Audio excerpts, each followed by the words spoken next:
விஜயகுமார். என்னன்னா எல்லாரும் திமுகவுக்கு எதிராக கேள்வி கேட்கறதுக்கு மக்கள் எல்லாரும் தயாராகிக்கிட்டாங்க அப்படின்னா எப்படி இருக்கும் திமுகவுக்கு இதை எதிர்கொள்றதுக்கு? ஏன்னா எங்க போனாலும் கேள்வி கேட்கறாங்க, எங்க போனாலும் உள்ள வராதன்னு விரட்டி அடிக்கிறாங்க. திமுக என்னதான் பண்ணுவாங்க? எப்படிதான் இதெல்லாம் அவங்க எதிர்கொள்ள போறாங்க? அதாவது ஒற்றை விரலால் ஓங்கி அடிப்போம் இரட்டை இலைக்கே வாக்களிப்போம் என்கின்ற ஸ்லோகம் திருக்கணிகை திருத்தணியிலிருந்து கடல் கொஞ்சம் குமரி வரை எதிரொலிக்கிறது. அந்த ஸ்லோகத்தை அந்த வாசகத்தை எங்கள் புரட்சி தமிழர் ஐயா எடப்பாடியார் அவர்கள் சொன்ன உடனே கழகத்தினுடைய கோடான கோடி தொண்டர்களும் இதை நெஞ்சிலை சுமந்து கொண்டு நான் பேசுகிற இந்த நேரத்திலும் இரட்டை இலைக்கு வாக்குகள் கேட்டு ஒவ்வொரு இல்லத்திலும் வீடுதோறும் சென்று வாக்குகளை கேட்டுக் கொண்டிருக்கிறார். இந்த தொண்டர்கள் எழுச்சியோடு இருக்கிறாங்க. நீங்க கேட்டீங்களே கேள்விக்கு, திமுகவுக்கு ஒரு ஆணவம் கூட்டணி எல்லாம் நம்மளோடு இருக்கிறது.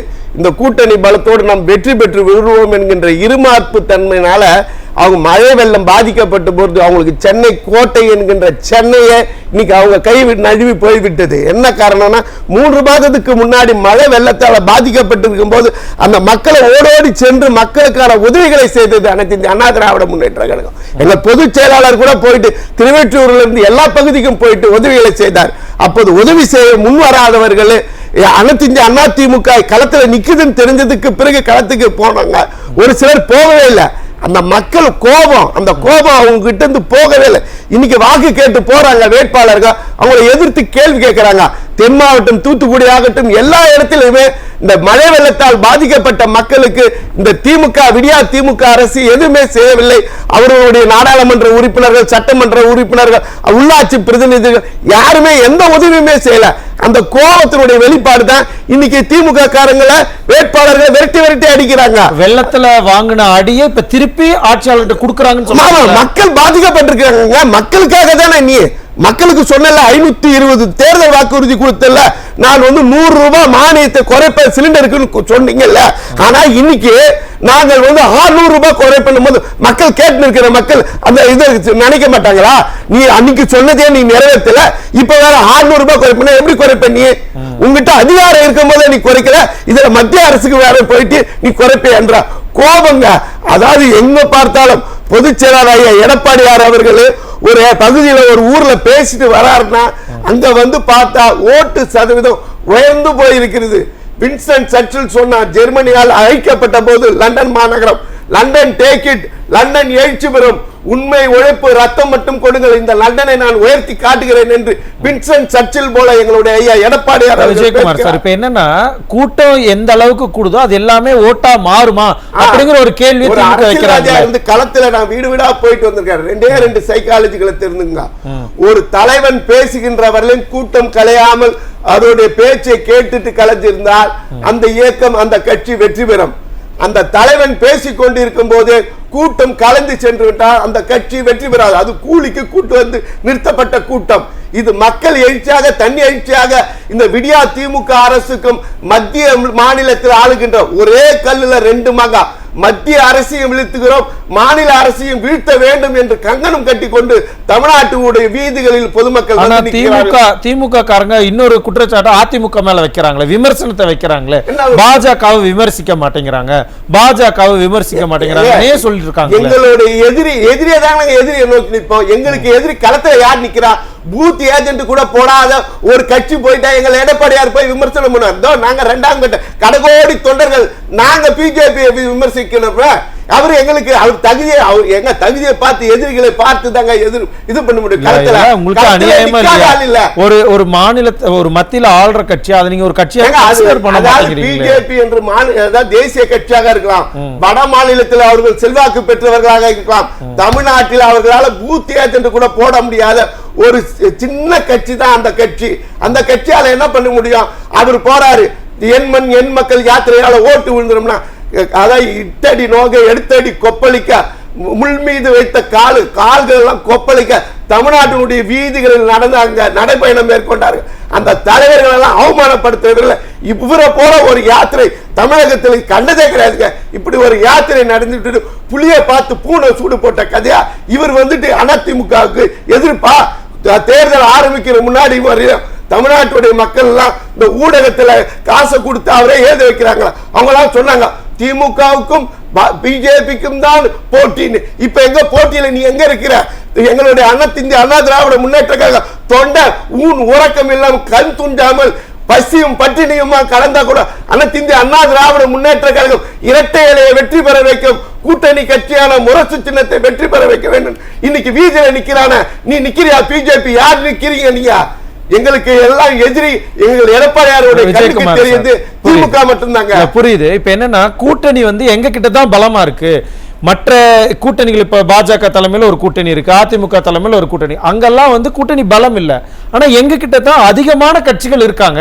சோ ஓட்டு கன்சாலிடேஷன் எங்களுக்கு தான் வரும்னு சொல்றாங்க. ஒரு அரசியல் வரலாறு நான் சொல்றேன். 1989ல நமக்கு சின்னம் இல்லாம 3 முன்னையா கூட்டணிய தேர்தலை மும்முனையா சந்திக்க போதுதான் அதிமுக தோற்றிருக்கிறது. அன்னிலிருந்து இன்றைய வரையிலும் தமிழ்நாட்டினுடைய வரலாற்றில் மும்முனை போட்டி 4 முனை போட்டிகள் தமிழ்நாட்டில் நடந்த போதெல்லாம் அனைத்து இந்திய அண்ணா திராவிட முன்னேற்ற கழகம் மகத்தான வெற்றியை பெற்றிருக்கிறது. இது உண்மையை யாரும் மறக்க முடியாது. இதுதான் வரலாறு. இப்போது 2014 2024 திரும்பி இருக்கிறது. எங்கள் எடப்பாடியார் ஒரு கரிஸ்மா லீடரா உருவாகி இந்த அனைத்து இந்திய அண்ணா திராவிட முன்னேற்ற கழகத்தை தான் தோள்களில் சுமந்து 40 தொகுதியிலும் அனைத்து இந்திய அண்ணா திராவிட முன்னேற்ற கழகம் வெற்றி பெற்றது என்கின்ற செய்தி ஜூன் மாதம் 4ஆம் தேதி தெரியும். கூட்டணி கட்சியை சேர்ந்த தேமுதிகவினுடைய பொதுச் செயலாளர் பிரேமலதா விஜயகாந்த் சொல்றாங்க, இது வந்து நேச்சுரல் அலையன்ஸ் அப்படின்னு சொல்றாங்க இல்லையா?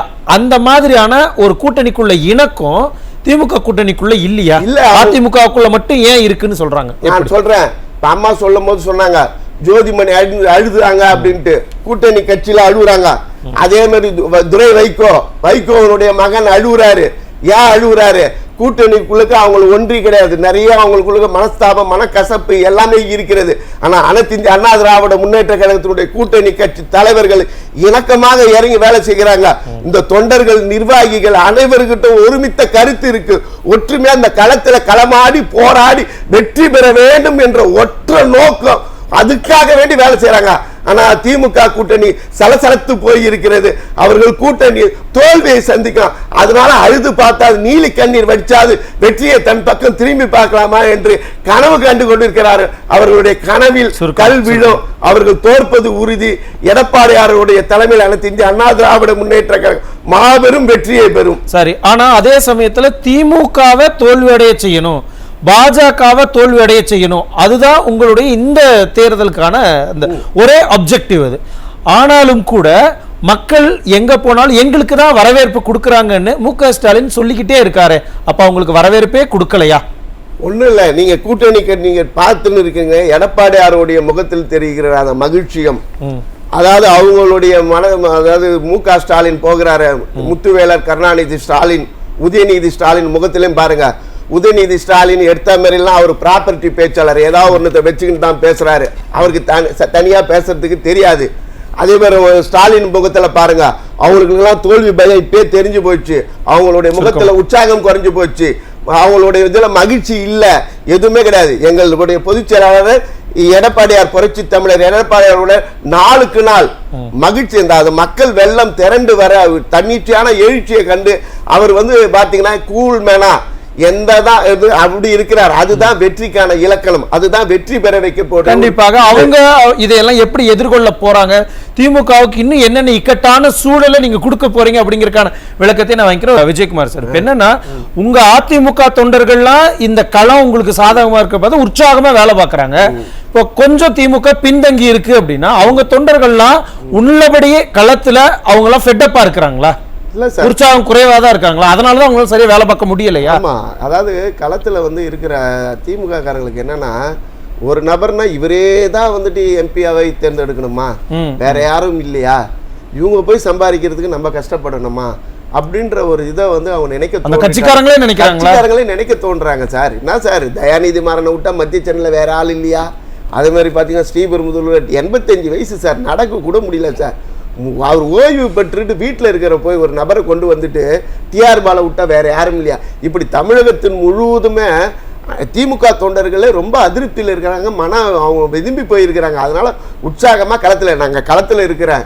நான் சொல்றேன் பாருங்க, வீதி எங்கும் போர் முழக்கம் கேட்கும் போது வீட்டுக்குள் இருப்பவன் கோழை என்று சொன்னான் இத்தாலி நாட்டினுடைய கரிபால்டி. நாங்க ஓட்டு கேட்டுட்டு போய் ரெட்டை இலைக்கு ஓட்டு போடுங்கன்றோம்.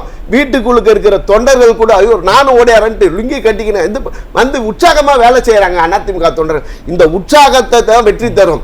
நிறைய திட்டங்கள் நாங்க கொடுத்துருக்கோம். முத்தாய்ப்பா 3 திட்டங்கள், இது 300 ஆண்டுகள் கழிச்சாலும் இந்த திட்டங்கள் பேசப்படுங்க. வரலாற்றுக்காக ஒரு திட்டத்தை அம்மா ஏற்றினாங்க. இலக்கியத்தை படிச்ச காரணத்தினால ஒரு திட்டத்தை ஏற்றினாங்க. அதன் பிறகு அம்மா திட்டத்தை கொண்டு வந்ததுனால அதை பார்த்து படம் எடுத்ததுனால ஜனாதிபதி விருது பெற்றாங்க. இந்த 3 திட்டங்களும் வந்து மக்கள் 300 ஆண்டுகள் கழிச்சாலும் பேசப்படும். என்னென்ன திட்டங்களா வரலாறு படிச்ச காரணத்தினால கலிங்க போரை கடைசி போரா வச்சு அசோகனுடைய வரலாறை படித்ததுனால அந்த அசோகன் தான் மரத்தை நட்டான், செடி நட்டான், ரோடு போட்டான், அதான் ஏரி குளம் கண்மாய்கள்லாம் நிறைச்சான். அந்த திட்டம் அதுதான் அசோக சக்கரம், நம்மளுடைய வாய்மையே வெல்லும் என்கின்ற அசோக சக்கரம் தேசிய சின்னமாக இருக்கிறது.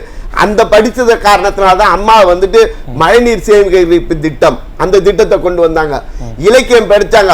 மாசாறு பெண்ணே மணிமுத்தே ஆரே என்று மாதவன் மணிமேகலை கொஞ்ச காரணம் மாதவியை கொஞ்ச காரணத்தினால சாட்சியா பிறந்தவ மணிமேகலை. அந்த மணிமேகலை கையில இருந்தது அமுத சுரபி. பசி ஏழை எளிய என்று வந்தவங்களுக்கு பசி ஆற்றிய அந்த அன்னபூர்ணா, அந்த பேர் ஒரு திட்டம் தான் அம்மா உணவக திட்டம். ஏழை எளிய எத்தனையோ மக்களுக்கு பசி ஆற்றிய அந்த திட்டத்தை மூடு விழா நடத்துகிற திமுக அரசு. அதன் பிறகு ஒரு திட்டம் கொண்டு வந்தாங்க.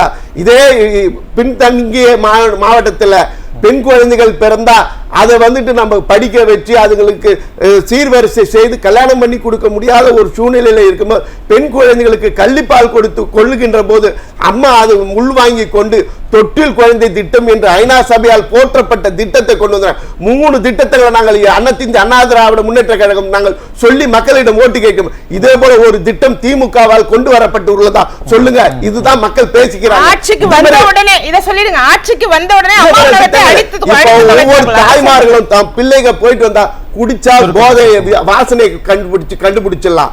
கஞ்சா நான் கண்ணை பார்த்து கண்டுபிடிச்சலாம். இப்ப வந்திருக்கிற போதை எப்படி இருக்குதுன்னே தெரியல. வெளியே போனா 2000 கோடி 3000 கோடி விதவிதமான போதைகள். அந்த போதை வெளியுறவு செயலாளர் அந்த அவனோடு இருந்து போட்டோ எடுக்கிறாரு எங்களுடைய முதலமைச்சர். அவனோடு இருந்து போட்டோ எடுத்திருக்கிறாரு இந்த விளையாட்டுத்துறை அமைச்சர்.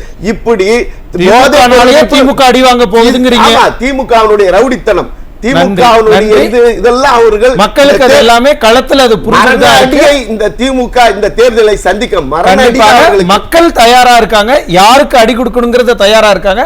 அடி வாங்க போறது யாரு, ஓட்டால அடி வாங்க போறது யாருங்கிறது களம் முடிவு பண்ணும். காலம் இருக்கு, பொறுத்திருந்து பார்க்கலாம்.